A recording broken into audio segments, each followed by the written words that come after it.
നമുക്ക് ഇന്ന് 2ാം ക്ലാസ്സിന്റെ ഒരു ആക്ടിവിറ്റി കുട്ടികളെ കൊണ്ട് ചെയ്യിപ്പിക്കാം. യൂണിറ്റ് 6 പേജ് നമ്പർ 143 ആണ്. ആദ്യം തന്നെ കുട്ടികളോട് ഇത് വായിക്കാൻ ആവശ്യപ്പെടുക. വായിച്ച് അറിയാത്ത വാക്കുകൾ റൗണ്ട് ചെയ്ത് ബുക്കിലോട്ട് എഴുതാൻ ആവശ്യപ്പെടുക. അപ്പോൾ അവർക്ക് പരിചിതമല്ലാത്ത വാക്കുകൾ ഏതൊക്കെയാണ് നമുക്ക് തിരിച്ചറിയാൻ സാധിക്കും. I know, I like the story, I know the events of the story, I can read the sentences given, put a tick for true and false for false statements. അതിനോടൊപ്പം ചോദ്യത്തിന്റെ അവസാനം I can edit the false statements and rewrite them. ഇതിൽ ഒരു പക്ഷേ ഒരല്പം പ്രയാസകരമായിട്ട് തോന്നുന്ന edit എന്നുള്ള വാക്കാണ്. എഡിറ്റ് മീൻസ് തെറ്റ് തിരുത്തുക എന്നുള്ള ഒരു കൺസെപ്റ്റ് മനസ്സിലാക്കി കൊടുക്കുക. ഓക്കെ, അപ്പൊ കുട്ടികൾ ഇത് വായിച്ചതിന്റെ ആശയം കിട്ടിയാലും മതി, മൊത്തത്തിൽ അർത്ഥം കിട്ടണമെന്നില്ല. അതിന്റെ ആശയം മനസ്സിലാക്കിയാലും മതിയാകും. അത് കുട്ടികളെ കൊണ്ട് പറയിപ്പിക്കുക. അതാണ് നമ്മുടെ ആക്ടിവിറ്റി 1. വായിപ്പിക്കുക. രണ്ടാമത്തത് അത് മനസ്സിലാക്കി കൊടുക്കുക. ഐ ലൈക്ക് ദ സ്റ്റോറി, എനിക്ക് ഈ കഥ ഇഷ്ടപ്പെട്ടു. I know the events of the story, I know എനിക്കറിയാം. The events of the story, ഈ കഥയിലെ സംഭവങ്ങൾ എനിക്കറിയാം. അപ്പോ ഇവിടെ നമുക്ക് വേണമെങ്കിൽ എന്ത് ചെയ്യാം, കോംപ്രിഹെൻഷൻ ചോദ്യങ്ങൾ ചോദിക്കാം. Who is the main character in the story? അപ്പം Rowley. How many owls were there in her family? അവളുടെ കുടുംബത്തിൽ എത്ര അംഗങ്ങളുണ്ടെന്ന് ചോദിക്കാം. വേർ ആർ ദേ ലിവിങ് ചോദിക്കാം. അവരെവിടെയാണ് താമസിക്കുന്നത്? ഇൻ എ ബിഗ് ട്രീ എന്നുള്ള ആൻസർ പ്രതീക്ഷിക്കാം. അപ്പൊ അത്തരത്തിൽ കഥയിലെ സംഭവങ്ങൾ കോർത്തിണക്കിക്കൊണ്ട് ചോദ്യങ്ങൾ ചോദിക്കാം. I can read the sentences given, നൽകിയിട്ടുള്ള വാക്യങ്ങൾ വായിക്കാൻ സാധിക്കും. ഈ ഒരു ടിക്ക് മാർക്ക് ശരി എന്നുള്ളതിനും ഇൻഡു മാർക്ക് ഫാൾസ് സ്റ്റേറ്റ്മെന്റിനും. ഫാൾസ് എന്ന് പറഞ്ഞാൽ തെറ്റ്. ഇവിടെ 2 വാക്കുകൾ നമുക്ക് എന്ത് ചെയ്യാം, ആന്റണിയും പഠിപ്പിക്കാം.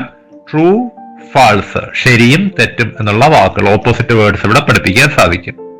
അപ്പൊ ശരിക്ക് ശരിയെന്ന് കൊടുക്കുക, തെറ്റിന് തെറ്റെന്ന് കൊടുക്കുക. അപ്പൊ ഇതാണ് ചോദ്യം. നിങ്ങൾക്ക് ഫോൺ താഴ്ത്തി വയ്ക്കാം. ഫോൺ താഴ്ത്തി വെച്ച് പുസ്തകം എടുക്കുക. പുസ്തകം എടുത്തിട്ട് കുട്ടിയെ കൊണ്ട് വായിപ്പിക്കുക. എന്നിട്ട് കഥയിൽ എങ്ങനെയാണ് എന്ന് ചോദിക്കുക. സംശയം വരുന്നെങ്കിൽ അവനോട് പറയുക. അവിടെ തൊട്ടടുത്ത് എന്തെഴുതുക, മലയാളം എഴുതാൻ പറയുക. അപ്പൊ ആലോചിച്ച് നോക്കിയിട്ട് അവൻ അറിയാവുന്ന രീതിയിൽ എഴുതട്ടെ. എന്നിട്ട് അത് കഥയിൽ ശരിയാണോ തെറ്റാണോ എന്ന് മാത്രം നോക്കുക. നിങ്ങൾ ഫോൺ ഉപേക്ഷിച്ച്, അതായത് ഇപ്പൊ ഈ വീഡിയോ കാണുന്നുണ്ടെങ്കിൽ ഇത് പാസ് ചെയ്ത് കുട്ടിയെ കൊണ്ട് ചെയ്യിപ്പിക്കാൻ വേണ്ടി ശ്രമിക്കുക. Okay. Rowley is the mother owl. First statement, Rowley can not fly. അപ്പൊ നമുക്ക് ഓരോന്നും വായിച്ച് ക്രമത്തിൽ പറഞ്ഞു പോകാം. Rowley is the mother owl. ശരിയോ തെറ്റോ? തെറ്റാണ്. എന്തുകൊണ്ടാണ്? റൗലി മദർ ഔൾ ആണോ? അല്ല. She's a baby owl. Baby owl ആണ്, അല്ലെങ്കിൽ the youngest owl. Rowley cannot fly. ഇത് കഥയുടെ തുടക്കത്തിലാണ് പറയുന്നത്. Rowley cannot fly. നൈറ്റില് റൗലിക്ക് പറക്കാൻ സാധിക്കുമോ? ഇല്ല, കണ്ണാണാത്തതുകൊണ്ട് അത് പറഞ്ഞില്ല. She flies out in day light. അതുകൊണ്ട് തൊട്ടടുത്ത ഭാഗത്ത് ഡേ ലൈറ്റിൽ പറക്കുന്നു എന്നും കൊടുത്തിട്ടുണ്ട്. therefore രണ്ടാമത്തെ ഓപ്ഷൻ ശരിയാണ്. The flowers and hills are not beautiful. ഫ്ലവേഴ്സും ഹിൽസും എന്തല്ല? ബ്യൂട്ടിഫുൾ അല്ല. അല്ലെന്ന് പറയുന്നത് ശരിയാണോ? അല്ല. അപ്പൊ അത് തെറ്റാണ്. The flowers and hills are beautiful എന്ന് പറയണം. The mouse becomes Rowley's friend. ചിഹ്നം കണ്ട? അപ്പോസ്ട്രോഫ്. റൗലീസ്, റൗലിയുടെ കൂട്ടുകാരൻ. The mouse becomes Rowley's friend. റൗലിയുടെ കൂട്ടുകാരനായ ആര്? എലി. Rowley does not like to play with the mouse. റൗലിക്ക് എലിയോടൊപ്പം കളിക്കാൻ ഇഷ്ടമായിരുന്നില്ല. The mouse gives her some food. Mouse അവൾക്ക് കുറച്ച് ആഹാരം നൽകി. റൗലിക്ക് കുറച്ച് ആഹാരം നൽകി. Rowley does not feel tired. ക്ഷീണിച്ചു. In daylight. Does not feel tired. ക്ഷീണിച്ചില്ല. Feel tired or I am tired എന്ന് പറഞ്ഞാൽ ക്ഷീണിച്ചു. അവിടെ നോട്ട് ചേർത്തപ്പോ, ഡസ് നോട്ട് എന്ന് ചേർത്തപ്പോ എന്തായി? ക്ഷീണിച്ചില്ല എന്നായി. Does not feel tired in daylight. The mouse gives Rowley a hat and a sunglass. ഒരു ഹാറ്റും കൊടുത്തു, സൺഗ്ലാസും കൊടുത്തു. Rowley is a special owlet. Rowley ഒരു സ്പെഷ്യൽ ഔലറ്റ് ആണ്. ഇത്രയും കാര്യങ്ങളാണ് ഇത് വായിച്ച് മനസ്സിലാക്കാനുള്ളത്. ഓക്കെ, അപ്പോൾ ശരിയത് തെറ്റേതെന്ന് കൊടുത്തിട്ടുണ്ട്. ഒരു ചോദ്യവും കൂടെ അതിനോടൊപ്പം നൽകിയിട്ടുണ്ടായിരുന്നു. I can edit the false statements and rewrite them. I can edit, എനിക്ക് എഡിറ്റ് ചെയ്യാൻ കഴിയും. എഡിറ്റ് ചെയ്യുക, തെറ്റെഴുതുക, ശരിയാക്കി എഴുതുക, മാറ്റി എഴുതുക എന്നൊക്കെയാണ്. I can edit the false statements, തെറ്റായ സ്റ്റേറ്റ്മെന്റുകൾ എന്ത് ചെയ്യാൻ കഴിയും? ശരിയാക്കി എഴുതാൻ കഴിയും, റീറൈറ്റ് ചെയ്യാൻ കഴിയും. ഫസ്റ്റ് സ്റ്റേറ്റ്മെന്റ് നൽകിയത് Rowley is the mother owl എന്നുള്ളതാണ്. റൗലി മദർ ഔൾ ആണ് എന്ന് പറയുന്നു, അത് തെറ്റാണ്. നമുക്ക് എന്തെന്ന് പറയാം? അതിനെ മാറ്റിയിട്ട് നമുക്ക് എന്തെന്ന് പറയാം? Rowley is a baby owl എന്ന് പറയാം. മുങ്ങക്കുഞ്ഞാണ്, ഔലറ്റ് ആണ്, ഔലറ്റ്. സ്പെല്ലിംഗ് എന്താണ്? Owlet, OWLET, owlet. The youngest one, വാക്കുകള് യങ്ങും ഓൾഡും പഠിപ്പിക്കാം. The flowers and hills are not beautiful. ഇത് നോക്കിക്കുക, ഇത് നെഗറ്റീവ് ആണ്. ആർ നോട്ട്, നോട്ട് പറഞ്ഞാൽ ഇല്ല എന്നുള്ള അർത്ഥം വരുമെന്ന് പറഞ്ഞ് മനസ്സിലാക്കുക. Are not. കുട്ടികൾ 3ാം ക്ലാസ്സിലോട്ടാവുന്നു. കൂടുതൽ വൊക്കാബുലറികൾ വർദ്ധിപ്പിക്കുക. 3ാം ക്ലാസ്സിൽ പുതിയ പുസ്തകമായിരിക്കും.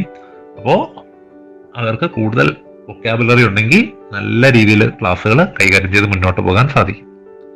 അപ്പൊ അതിന് ആർ നോട്ട് എന്ന് പറഞ്ഞാൽ ഇല്ല എന്നായി. അപ്പൊ ഉണ്ടെന്നാക്കാൻ എന്ത് ചെയ്താൽ മതി? നോട്ടിന് ഒഴിവാക്കിയാൽ മതി. The flowers and hills are beautiful. Rowley does not like, does not, എവിടെ നോട്ട് തോന്നുന്നു? ഇല്ല എന്നുള്ള അർത്ഥം. Does not like to play with the mouse. എലിയോടൊപ്പം കളിക്കാൻ ഇഷ്ടപ്പെട്ടില്ല. അപ്പൊ അവിടെ ഇഷ്ടപ്പെട്ടു എന്ന് പറയാൻ എന്താ എഴുതണം? Rowley likes to play with the mouse. Rowley likes to play with the mouse, അല്ലെങ്കിൽ Rowley played with the mouse. Last തെറ്റായിട്ടുള്ളവരാണ് നൽകിയിട്ടുള്ളത്. റൗലി ഡസ് നോട്ട്, അവിടെ ഈ നോട്ട് ചേർത്തിട്ടുണ്ടോ? മനസ്സിലാക്കുക, ഇല്ല എന്നുള്ള അർത്ഥമാണ്. Does not feel tired in daylight. ആ പകൽ വെളിച്ചത്തില് അല്ലെങ്കിൽ ആ സൂര്യപ്രകാശമേറ്റ് റൗലിക്ക് എന്തുണ്ടായില്ല? ക്ഷീണം ഉണ്ടായില്ല. ക്ഷീണം ഉണ്ടായില്ല. ഈ കഥയിൽ ആരും ചോദിക്കുകയെ, കഥയിലെ ഫോട്ടോ, അപ്പം ആരെങ്കിലും ക്ഷീണം ഉണ്ടായെന്ന് പറയുകയാണെങ്കിൽ ഉടനെ ഫോട്ടോ എടുത്ത് കാണിച്ചിട്ട് ഇത് കണ്ടിട്ട് റൗലി ക്ഷീണിച്ചോ എന്ന് ചോദിച്ചാൽ മതി. അവരുടെ മനസ്സിലുള്ള ആശയം എന്ത് ചെയ്യാൻ പറ്റും? തിരുത്താൻ സാധിക്കും. Rowley feels tired in daylight, അല്ലെങ്കിൽ റൗലി ഈസ് ടയേർഡ് എന്ന് പറഞ്ഞ് നമുക്ക് നിർത്താൻ സാധിക്കും. അപ്പോൾ ഇത്രയാണ് ആക്ടിവിറ്റികൾ നമുക്ക് ആലോചിക്കേണ്ടത്. പേജ് നമ്പർ 143 ആദ്യമേ വായിക്കാൻ ആവശ്യപ്പെടുക. രണ്ടാമത് അതിന്റെ കണ്ടന്റ് മലയാളത്തിൽ എഴുതാൻ സാധിക്കുമെങ്കിൽ അവർക്ക് മനസ്സിലായ ആശയം ഒന്ന് എഴുതിപ്പിക്കുക. കാരണം അവർ എഴുതാനുള്ള കുറച്ച് വർക്കുകളൊക്കെ ഉള്ളൂ സ്കൂളിൽ നൽകുന്നത്. അപ്പം അവരെ കൊണ്ട് എഴുതിപ്പിക്കുക. അക്ഷരം തെറ്റുകളും ബാക്കിയുള്ള കാര്യങ്ങളും എല്ലാം മാറട്ടെ, അതിനുവേണ്ടി എഴുതിപ്പിക്കുക. പിന്നെ മൂന്നാമത്തത് വൊക്കാബുലറി പഠിപ്പിക്കാനുള്ളത്. അറിയാത്ത വാക്കുകൾ അവരോട് തന്നെ റൗണ്ട് ചെയ്യുക, എഴുതാൻ ആവശ്യപ്പെടുക. നാലാമത്തത് ഉത്തരം ചെയ്യിപ്പിക്കുക. അഞ്ചാമത്തത് എഡിറ്റ് സ്റ്റേറ്റ്മെന്റ് അല്ലെങ്കിൽ എഡിറ്റ് ഫാൾസ് സ്റ്റേറ്റ്മെന്റ് എന്നുള്ളത് ചെയ്യിപ്പിക്കുക. സെന്റൻസുകൾ ക്രിയേറ്റ് ചെയ്യാൻ ആവശ്യപ്പെടുക. അപ്പോൾ അവര് ഏബിൾ ആണോ അല്ലയോ എന്നുള്ളത് നമുക്ക് തിരിച്ചറിയാൻ സാധിക്കും. ഓക്കെ, ഇന്നത്തെ ക്ലാസ് ഇവിടെ കൊണ്ട് നമുക്ക് അവസാനിപ്പിക്കാം. മറ്റൊരു ടോപ്പിക്കുമായിട്ട് വീണ്ടും കാണാം. പരീക്ഷാ ചോദ്യങ്ങളുമായിട്ട് വീണ്ടും നമുക്ക് കണ്ടുമുട്ടാം.